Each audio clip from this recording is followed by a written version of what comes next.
सर्दियों में dry air बहुत ज़्यादा हो जाती है। इसकी वजह से आपकी लंग इरिटेशन होती है। आपका एक अल्लाह ताला ने एक निज़ाम बनाया हुआ है आपकी इम्यूनिटी का।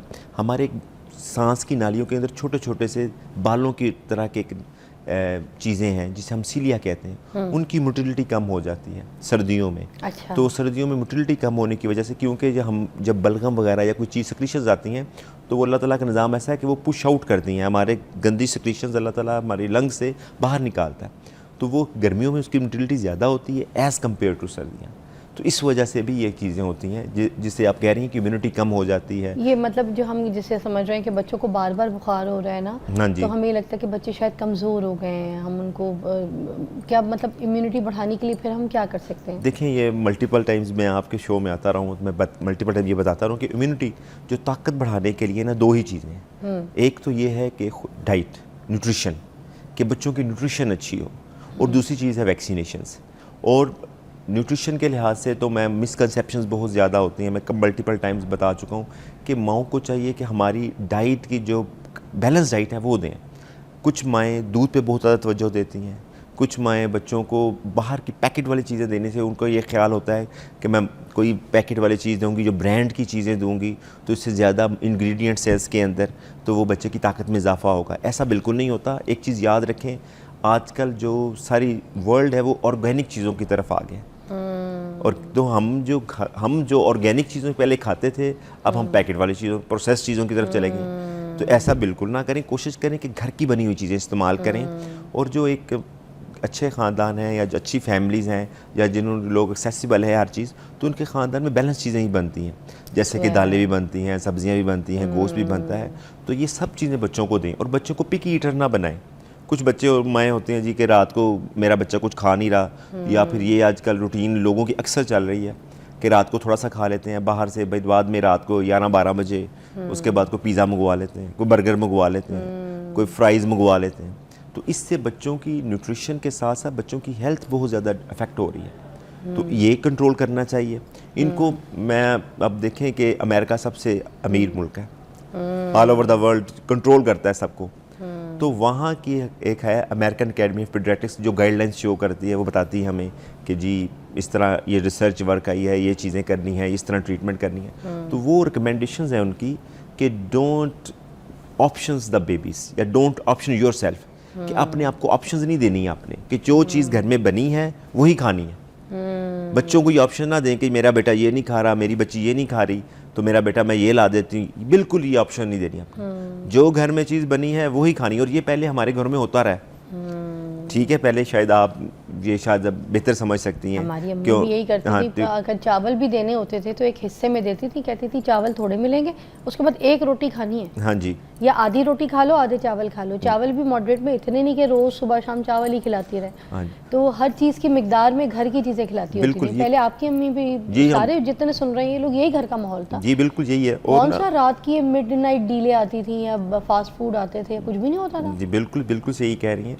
तो ये बच्चों की एक तो इम्यूनिटी लूज़ करती हैं, क्योंकि उसमें न्यूट्रिशन नहीं होती, कैलोरीज ज़्यादा होती हैं। इसको कहते हैं एम्प्टी कैलोरीज, कि आपकी वजह से एम्प्टी कैलोरीज है कि न्यूट्रिशन कोई नहीं है, बस आपका वेट गेन हुई जा रहा है और उसका फ़ायदा कोई नहीं होता, और इससे आपकी जो है ना इम्यूनिटी लूज़ होती है। और सेकंड चीज़ है वैक्सीनेशंस।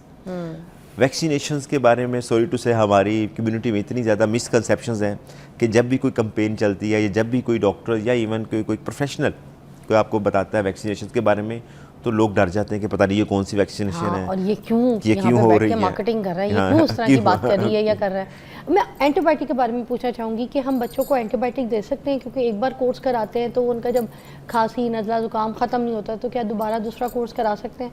क्योंकि बाहर तो बैन है, मगर हम यहाँ एंटीबायोटिक पे बच्चों को ठीक करते हैं, तो प्लीज़ हमें गाइड कर दें। देखिए, जब बच्चों को इन्फेक्शन वगैरह होती है या खांसी वगैरह होती है, तो वायरल इन्फेक्शंस में ना आपका गला ख़राब होने के साथ, खांसी होने के साथ आपको हल्का सा फीवर भी होता है। वो लो ग्रेड फीवर होता है, वो तेज़ बुखार नहीं होता। लेकिन थोड़ी देर के बाद, 3-4 दिन गुजरने के बाद, क्योंकि बच्चों की अगर इम्यूनिटी लो हो जाए वायरल इन्फेक्शन की वजह से, गला ख़राब हो जाए, बुखार तेज़ होना शुरू हो जाए, उस सूरत में आप एंटीबायोटिक्स दे सकते हैं। लेकिन उसका एक कोर्स की ड्यूरेशन होती है और एक ख़ास आपने according to the condition indication वो एंटीबायोटिक स्टार्ट करवानी होती है। लेकिन कुछ लोग ये होते हैं कि उनका ये ख्याल होता है कि मैंने बच्चे को आज एंटीबायोटिक दी है तो ये फ़ौरन ठीक हो, और इसके सिम्टम्स जो हैं फ़ौरन रिलीव्ड हों, वरना वो फिर किसी एक डॉक्टर के बाद दूसरे डॉक्टर के पास चले जाती है। देखिए ऐसा बिल्कुल नहीं करना चाहिए। कोशिश ये करनी चाहिए कि जो डॉक्टर ने मेडिसिन दी है उसके मुताबिक ही बच्चे की कंडीशन को मैनेज करें, उसको फॉलो करें, लेकिन बार बार एंटीबायोटिक्स देना बच्चे की सेहत के लिए बिल्कुल ठीक नहीं है। सब एंटीबायोटिक्स जो होती हैं वो तो बैक्टीरियाज को किल करती है ना? जी जी, वो वायरस को तो नहीं कोई अटैक? डेफिनेटली ये आप बिल्कुल सही, आपने अच्छा एक सवाल किया है कि ना वायरल इन्फेक्शंस में एंटीबायोटिक्स का कोई रोल नहीं होता। ओके। लेकिन पाकिस्तान में क्योंकि आपकी क्या कहते हैं बच्चों की इम्यूनिटी थोड़ी सी कम होती है, गंदगी ज़्यादा होने की वजह से इसको हम कहते हैं सुपर एडेड बैक्टीरियल इन्फेक्शंस होना।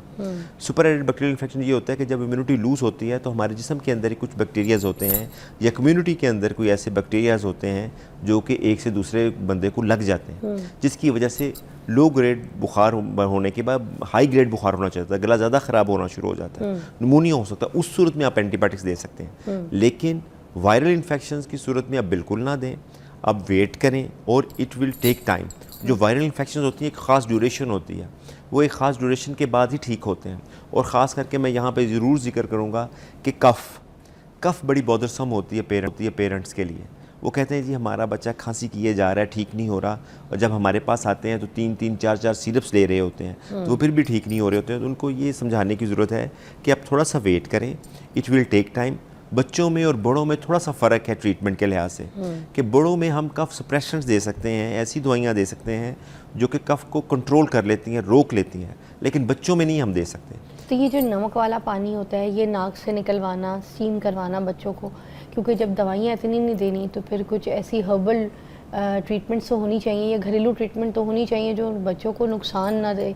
शहद का कोई इस्तेमाल करवाया जा सकता है बच्चों को, और किस हद तक कराया जा सकता है कि अदरक, काली मिर्चें और शहद अगर बच्चों को दिया जाए, या कोई ऐसे कावे बना के दिए जाएँ, या कोई ऐसे घरेलू जुशानदे बच्चों को दिए जाएँ, स्टीम दिलाई जाए लौंग की या किसी चीज़ की, तो is that works? Yes, definitely it works. देखें ये तो इंटरनेशनल रिकमेंडेशन है कि अगर बच्चे को खांसी हो रही है तो आप शहद दे सकते हैं, लेकिन शहद इंटरनेशनल रिकमेंडेशंस के मुताबिक 1 साल के बाद दें, 1 साल से पहले नहीं देना आपने। हम तो यहाँ पे गुट्टी में भी शहद चटाते हैं ना बच्चों वो को, भी नहीं देना चाहिए, वो भी रिकमेंडेड नहीं है। आप उन्हें 1 साल के बाद शहद दे सकते हैं, स्टीम दे सकते हैं।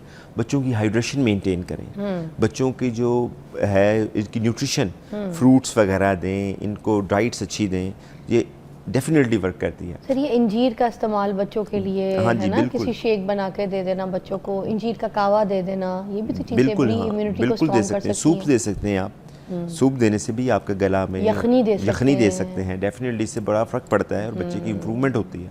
तो ये ये देनी बच्चों चाहिए। को बोतलों में दे सकते हैं, यखनी छान के बना के कर सकते हैं, दे सकते हैं, लेकिन कोशिश करें कि जो यखनी होती है या सूप्स होते हैं वो थोड़े से गर्म हों बच्चे के, ताकि आपको सूदिंग इफेक्ट आए, सूदिंग इफेक्ट हो। क्योंकि अगर आप वो बोतल में दे देंगे तो वो अगर वो ठंडा हो गया तो फिर उसका टेस्ट भी डिस्टर्ब हो जाता है। और कोशिश किया करें बच्चों को जब भी कोई चीज़ दें तो फ्रेश दें बना के। सही बात है, जितनी चीज़ आप फ्रेश देंगे उसकी न्यूट्रिशन भी ज़्यादा होती है। फ्रिज में गर्म करके ठंडी करके ना दें, तो इससे ना वो बच्चों की हेल्थ पे भी असर होता है। कोशिश फ्रेश बना के चीज़ें दें। क्या बात है। हाँ जी, तो डेफिनेटली जो हर्बल चीज़ें हैं उससे बहुत अच्छा इफेक्ट आता है, ये चीज़ें देनी चाहिए बच्चों को। Thank you so much doctor Shahram, बहुत अच्छा आपने गाइड किया। और आखिर में भी ये बोलूँगी कि सर्दियाँ आ गई हैं, मगर वो कहते हैं ना हमें शर्म कोई नहीं आई है। फिजी ड्रिंक्स अभी भी चल रही हैं बच्चों के साथ, समझ जाइए।